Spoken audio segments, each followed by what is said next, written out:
Now open your book to practice Test 1, Section 1. Read the directions in your book as you listen to the directions on this recording. You may not read ahead or turn the pages while the instructions for each part are being read.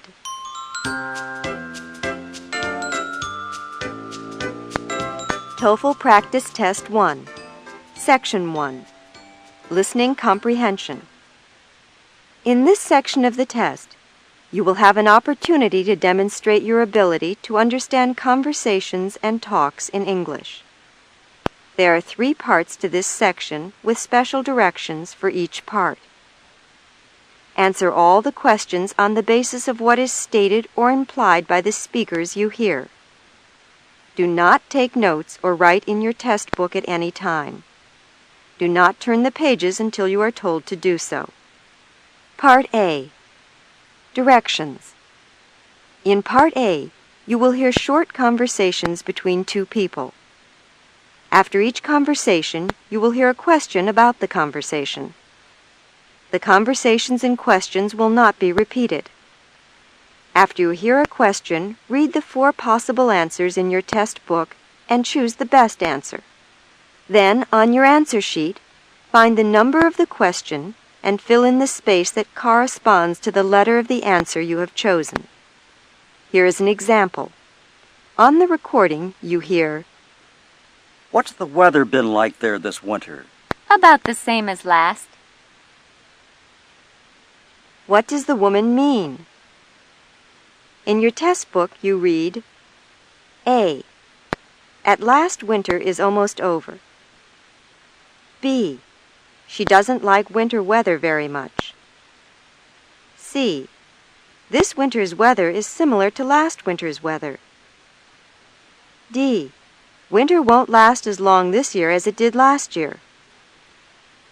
From the conversation, you learn that the woman thinks the weather this winter is almost the same as the weather last winter. The best answer to the question, "What does the woman mean?" is C.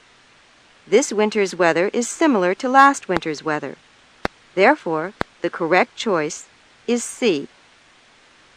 Go on to Part A.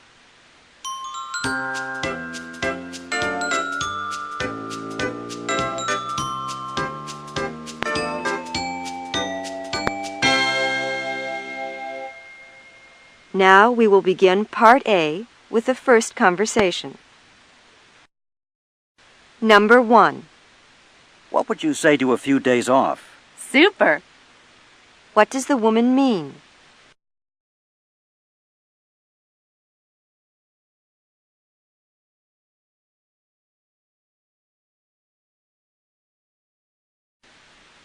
Number 2. This food sure is spicy. No kidding. What does the woman mean?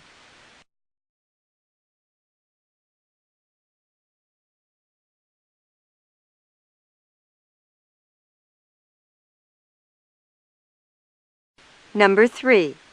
Wasn't that a great movie? I've seen better. What does the man mean?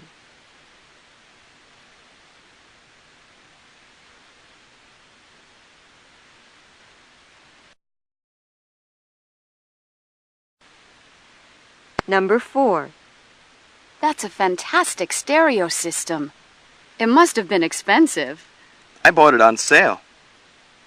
What does the man imply about his stereo?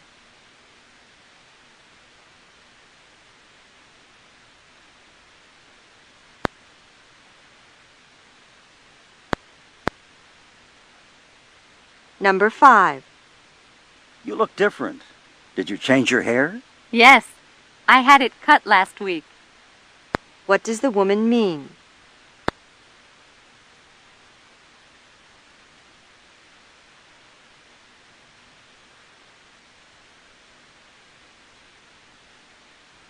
Number 6. Could you please bring me a bowl of soup and a salad? Right away. What does the man mean?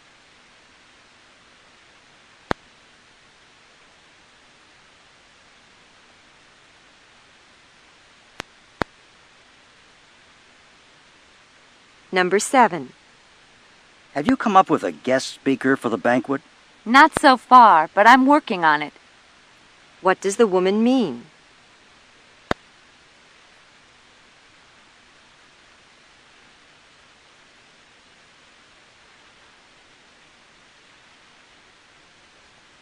Number 8.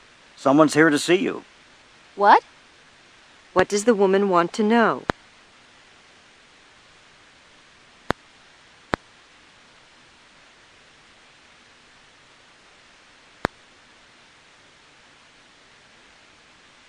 Number 9. Can you tell me how to use this pay telephone? The instructions are written on the poster right next to it. What will the man probably do next?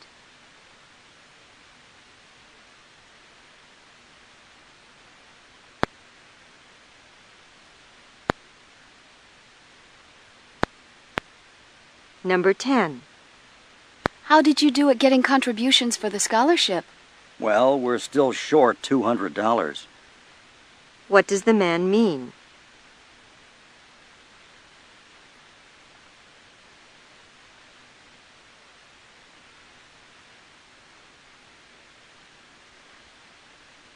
Number 11. Are you going to be able to come with us to the game? I'm afraid not. I have to work late. What does the man mean?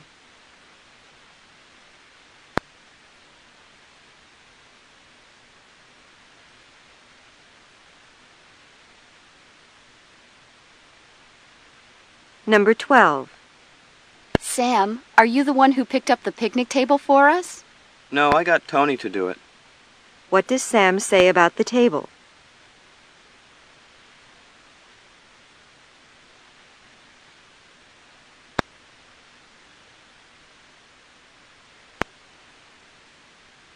Number 13. When are you going to move into the dorm, Randy? I'm not sure. I'd like to be able to wait until after summer vacation. What does Randy mean?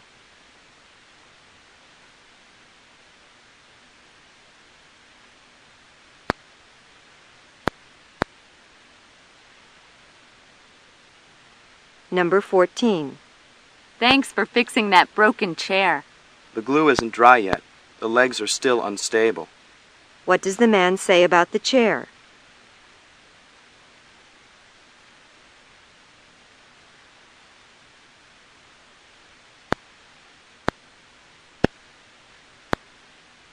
Number 15. This assignment is too much. I'll never get it done. No need to panic. Just take it one step at a time. What does the woman think the man should do?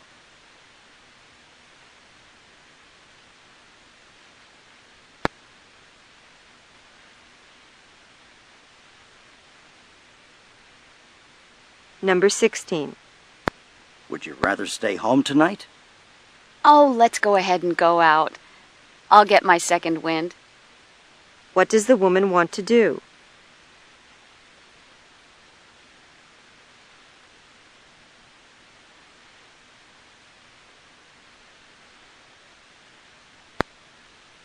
Number 17. I can't figure out how to turn off the coffee machine. Did you check the instructions? They're printed on the back. What does the woman think the man should do?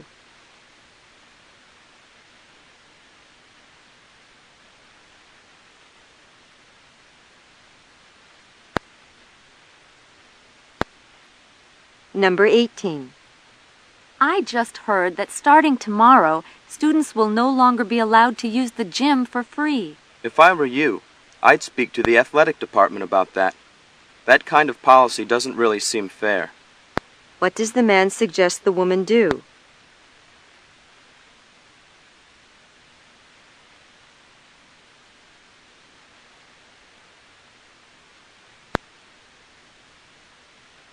Number 19. Those new drapes are gorgeous. Thanks. They're practical, too. My heating bill has gone way down since I put them in. What does the man mean?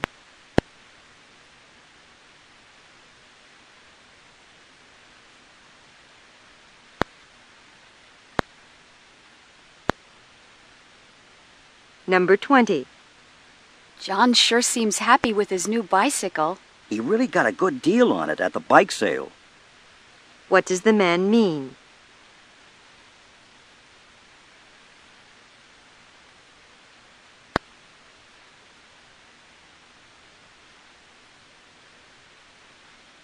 Number 21. We're going to get something to eat now. Aren't you coming? I just finished a sandwich. What does the man imply?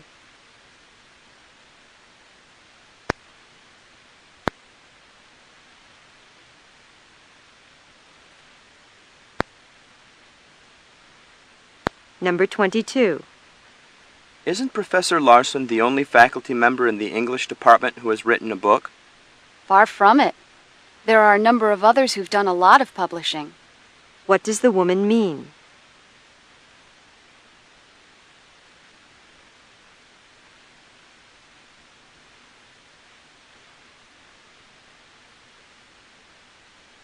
Number 23.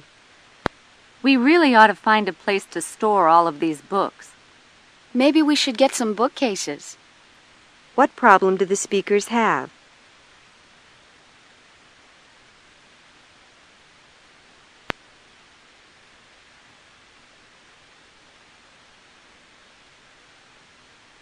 Number 24.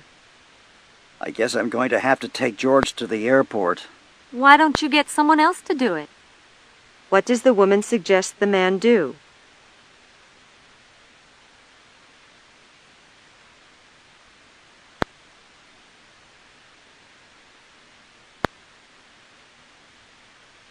Number 25. I hear you're going to take the 6-week French immersion class this summer. Did you get a grant to help pay for it? Are you kidding? I have to pay for all of my own tuition, not to mention my room and board. What does the man say about the immersion class?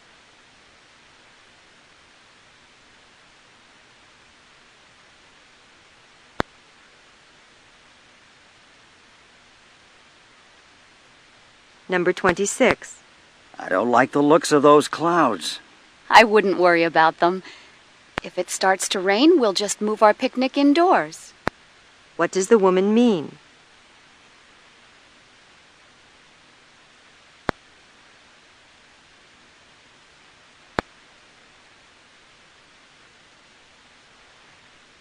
Number 27. It's going to take me several days to revise this research paper. Unfortunately, it's due tomorrow. What does the man mean?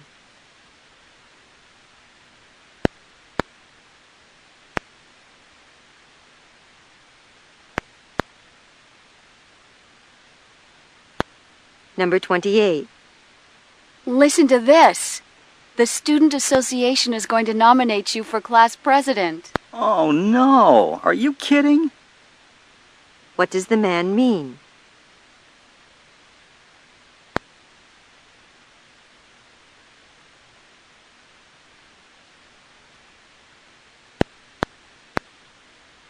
Number 29.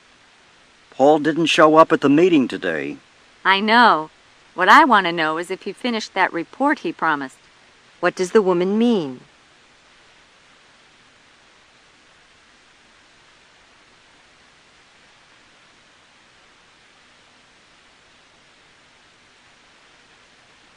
Number 30.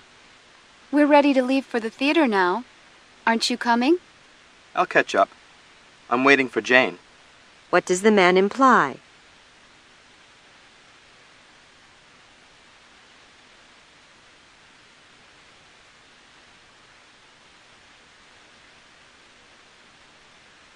This is the end of Part A.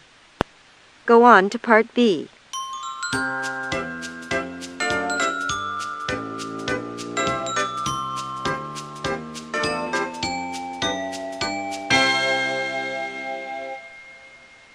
Now read along with me as I read the directions for Part B.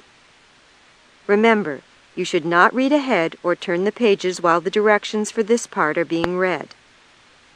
Part B. Directions. In this part, you will hear longer conversations. After each conversation, you will hear several questions. The conversations and questions will not be repeated. After you hear a question, read the 4 possible answers in your test book and choose the best answer. Then, on your answer sheet, find the number of the question and fill in the space that corresponds to the letter of the answer you have chosen. Remember, you are not allowed to take notes or write in your test book. Now we will begin Part B with the first conversation. Questions 31 through 34. Listen to the following conversation. Hi, Fred. I didn't see you in Professor Densmore's class this morning. Well, I spent half the night in the computer lab finishing a psychology paper that's due today. I finally did get to sleep around 3 this morning, but I didn't hear my alarm when it went off at 6:30. Still always putting things off until the last minute, huh? Wasn't that paper assigned a couple of months ago? Well, yes, but you know how easily time can get away from you. Right. Well, anyway, you missed a good lecture this morning. I think you would have found it especially interesting. Oh, yeah? Why? As I remember, you're interested in volcanoes. Well, today Professor Densmore's lecture was all about Mount St. Helens in Washington State. It really is a shame that I missed that. Oh, well, at least I got my psychology paper finished. Yeah. By the way, what did you write about? The personality traits of people who are prone to procrastination. You know, that fine art of postponing things you have to do. Oh, so I guess you understand yourself a bit better now that you've finished this paper, right? Well, I hadn't thought of it that way, but, you know, I guess you might be right. Number 31. Who is the woman in this conversation?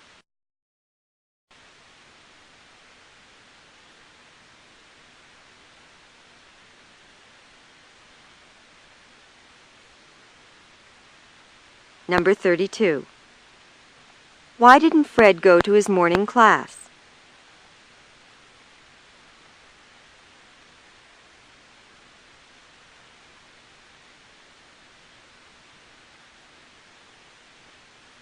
Number 33. What was Fred doing last night?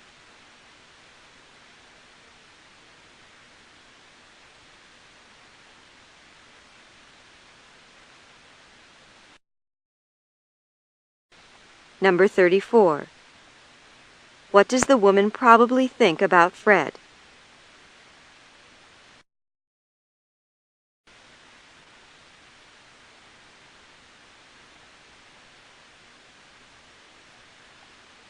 Questions 35 through 38. Listen to a conversation about sports. Sam, where are you going with all that climbing gear? To the mountains? That's what most people think. But actually, I'm involved in an up-and-coming new sport, tree climbing. Really? I know that kids climb trees and people climb trees as part of their jobs, but a new sport? Tell me more about it. Well, there is now an organization, Tree Climbers International, which was founded in 1984 by Peter Jenkins. He also has a school where he trains people to climb. But why trees? Well, Jenkins is a tree surgeon and a former rock climber. He just combined his two loves into a sport. He says tree climbing is safer than mountain climbing and, well, a lot more convenient. So what do you use for equipment? Ropes to hoist yourself into the tree and a tree surgeon's saddle to sit in when you're in the treetop. And how do you get into the tree? I suppose that you choose really tall trees, don't you? A 75-foot tree is a good climb. And to do that, you also have to be able to use a throw ball. A throw ball is a weight used to initially loop the rope over the branches. So what kind of trees are you climbing now? Well, trees are classified by difficulty from 1 to 6. I'm on class 4 trees, but if a tree leans or if you climb in the rain, the difficulty for that tree can go up. I see here in your brochure that Jenkins himself climbed the 5th largest tree in the world, a 357-foot California redwood, and then spent the night in a hammock suspended in the top boughs. Now that sounds like fun. Number 35. What is the main topic of the conversation?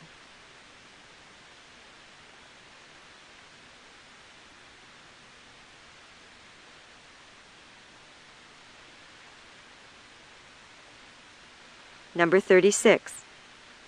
Why did Peter Jenkins begin the sport of tree climbing?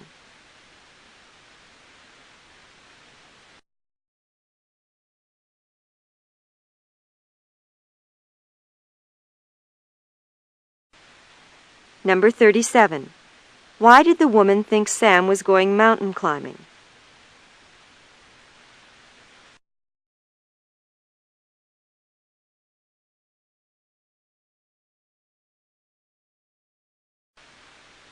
Number 38. What impressed the woman most about Peter Jenkins' latest climb?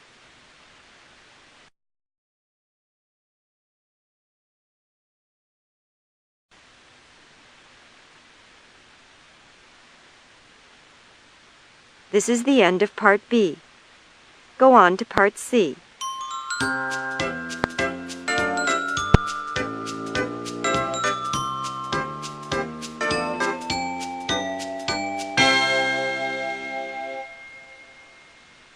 Now read along with me as I read the directions for Part C. Remember, you should not read ahead or turn the pages while the directions for this part are being read. Part C. Directions. In this part of the test, you will hear several talks. After each talk, you will hear some questions. The talks and questions will not be repeated. After you hear a question, read the 4 possible answers in your test book and choose the best answer. Then, on your answer sheet, find the number of the question and fill in the space that corresponds to the letter of the answer you have chosen. Here is an example. On the recording, you hear, "Listen to an instructor talk to his class about bumblebees." The familiar black and yellow bumblebee is often found in fields of red clover. It is the only bee with a tongue long enough to fertilize this plant, so it is impossible to raise red clover where there are no bumblebees. Like the queen wasp, the queen bee is the only member of her colony that lives through the winter. She starts a new colony in her underground nest every spring by laying from 400 to 1,000 eggs in wax cells, or combs.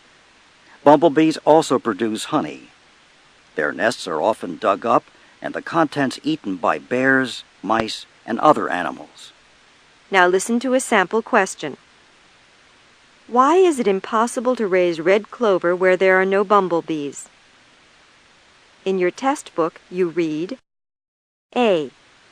Only bumblebees can fertilize red clover plants. B. Bumblebees protect red clover from plant-eating insects. C. Bumblebees bring water to red clover plants on their tongues. D. Bumblebees keep mice and other animals away from red clover plants. The best answer to the question, "Why is it impossible to raise red clover where there are no bumblebees?" is A. Only bumblebees can fertilize red clover plants. Therefore, the correct choice is A. Now listen to another sample question. According to the speaker, in what way are the queen wasp and the queen bee similar? In your test book you read, A. They both make honey. B. They both build combs. C. Both of them are found in underground nests. D. They both live through the winter. The best answer to the question, according to the speaker, in what way are the queen wasp and the queen bee similar, is D. They both live through the winter. Therefore, the correct choice is D. Remember, you are not allowed to take notes or write in your test book. Now we will begin Part C with the first talk. Questions 39 through 42. Listen to a social studies teacher tell her class about what they will be doing in the coming year.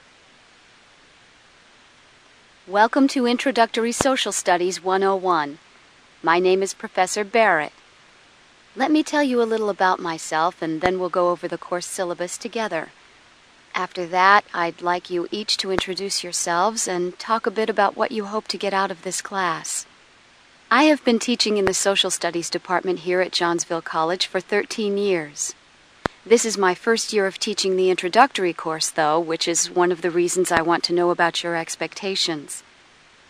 I did my undergraduate work at Burke College and got my advanced degrees in modern American history right here at Johnsville. I worked for several years at the Social Science Research Center in Washington, D.C., but I wasn't able to teach there, and I decided that my first love is teaching. So I came back to Johnsville. Normally I teach a modern American history course and a senior seminar. This year Dr. Wilkins is teaching the senior seminar, and I have taken over this introductory course for him. I welcome the change and look forward to some lively discussion in this class. One more thing before I distribute copies of the syllabus. As most of you know, starting this year, we are introducing a community service requirement to the social studies curriculum. In order to get credit for this class, you will be expected to complete 10 hours of community service with one or more service organizations of your choice. If you have questions about whether a particular organization qualifies, please see me individually. Now, here is the syllabus. You'll see that this is the first half of a 2-year survey course on world civilizations. Let's look at the details of the syllabus so that you will get a sense of the pace and sequence of the subjects we will cover. When I'm finished, I'm sure you'll have lots of questions. Number 39.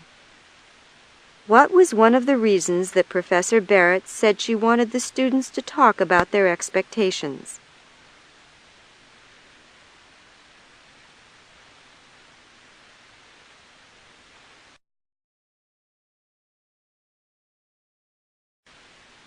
Number 40. Why did Professor Barrett decide to leave the Social Science Research Center and return to Johnsville?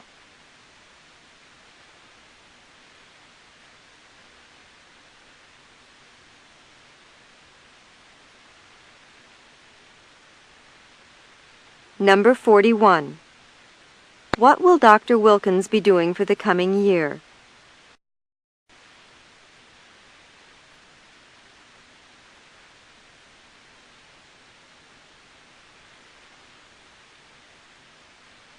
Number 42. What new requirement has been added to the social studies curriculum?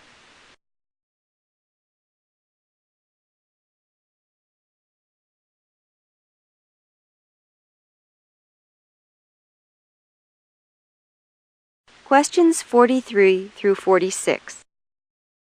Listen to a radio talk about robins. The American robin, a member of the thrush family of birds, can be found throughout most of North America. It is commonly seen on neighborhood lawns, where it runs to and fro looking for juicy worms and tasty insects. In the fall, many robins migrate from the north to spend the winter in the warmer climate of southern states. However, not all robins migrate that far or that direction. Some birds migrate east or west rather than from north to south. In the spring, males arrive back in the north before the females to select nesting territories. Once the females arrive and a male has successfully acquired a mate, construction of the nest begins. Robins' nests are neatly molded cavities of mud and sticks, which are lined with soft grass and down from the breast of the female.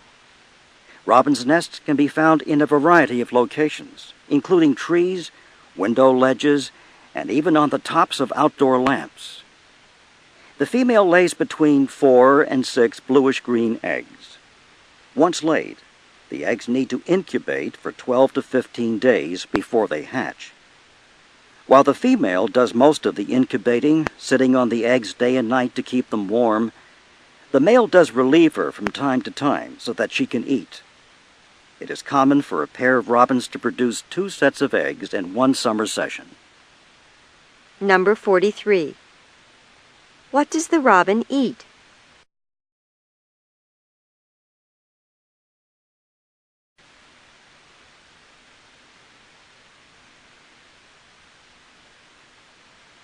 Number 44. Why do many robins fly south in the winter?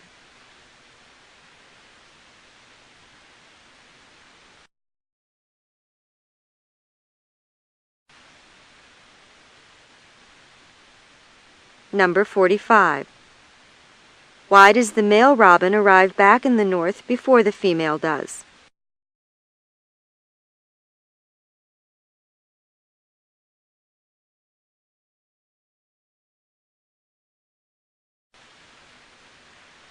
Number 46. Why does the male robin relieve the female during incubation?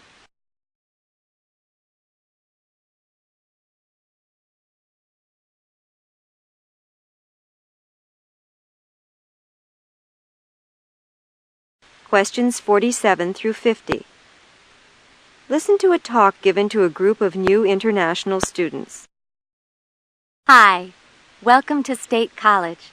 My name is Suzanne Irish, and I'm a senior here at the college, studying business and administration. I'm originally from New York, but I've grown to love Vermont very much, so I consider it my home, and I hope that you will too. I work for the International Student Advisor, Mrs. Stoke, whom you have just had the pleasure of meeting. If you have a problem and need assistance, you can always call or find me. I'm in Mrs. Stoke's office from about 3 to 6 p.m., or you can call me at home. My home number is listed in the folder I've just passed out. Let's look together at that folder now. In the left side pocket, you will find information about the college, including important schedules and phone numbers. Please note the hours that the cafeteria is open for breakfast, lunch, and dinner. Also, notice that the bookstore opens at 8:30 a.m. and that it closes at 4:30 p.m. sharp. A piece of advice, the hours never change, so don't plan on going to the bookstore after 4:30. Also, included in this side of your folder are descriptions and schedules for the classes you'll be taking. Another piece of advice, try to be on time to class. You might want to set your watch ahead by 10 minutes if you're the type of person that always runs late. On the right-hand side of the folder, I have placed tourist pamphlets on Vermont for you to read or save for your parents when they come to visit you. I especially recommend the Blue Map of Vermont and the Seasonal Guide because they both give information on a wide range of restaurants, museums, and attractions in Vermont. If you would like to discuss any of the attractions with me, I'm always available. Oh, we've run out of time. We should get ready to go on our campus tour. Number 47. Who is Suzanne Irish?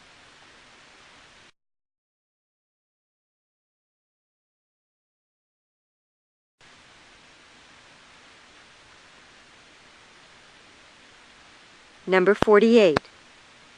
What is the purpose of Suzanne's talk?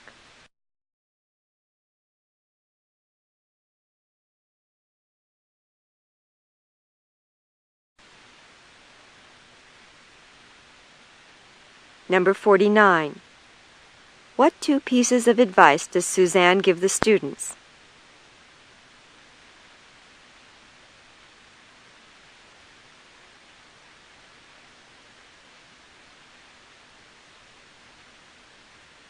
Number 50. What is going to happen now?